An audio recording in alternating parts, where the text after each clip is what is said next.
The French Castle, 1726. Been here a long time, long time. We are in the lower guard room. And as you notice, this is the way it looked in 1726 when the French were here.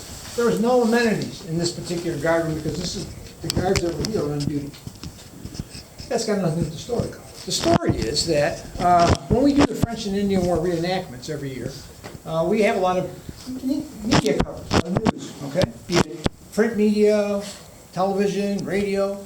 Well, there's just one particular reporter who was, I believe he was attached to the Lockport Sun and Journal, I think it is.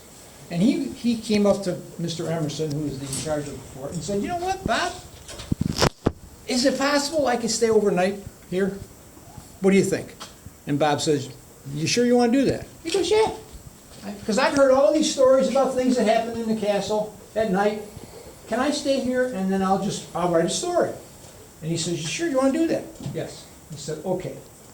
So Bob and Nick, his name was Nick, they toured the whole castle. Nobody here. Turned off, because there are some electric lights here. Bob turned everything off. He has a penchant for that. He doesn't like the lights on. Turned everything off. And he said, you're okay? I'm okay. He stayed in this room. His bunk was right over there. He was on the bunk right against the wall, right over there, in that corner. He had his laptop with him, he had some books with him, he had paper he was going to write with. That's where he was going to stay. Bob locked the door, that door over there, and left this door not locked, locked from the inside so Nick could get out if he wanted to. He gave him his phone number. He says, Nick, if anything comes up, give me a call. Bob says, as he left, he took note of the time. It was 11 o'clock. Bob left.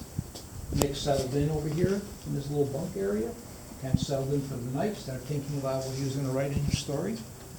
And then he heard like above him. And he went, yeah, can't be anything going on up there. Settled back in again, and he heard footsteps coming down from the second floor. Now he got a little concerned. Then he heard the footsteps continue, and the latch on the door started to move.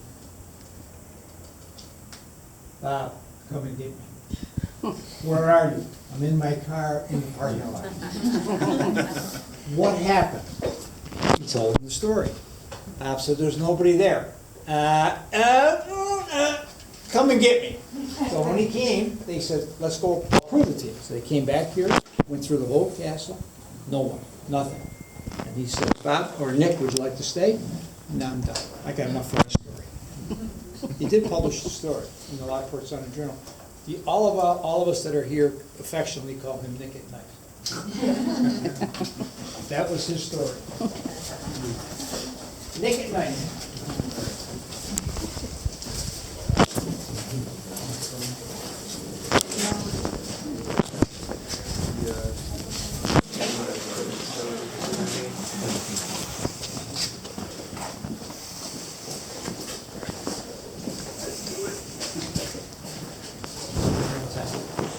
Looking down there. You never know what you'll find if you look down there.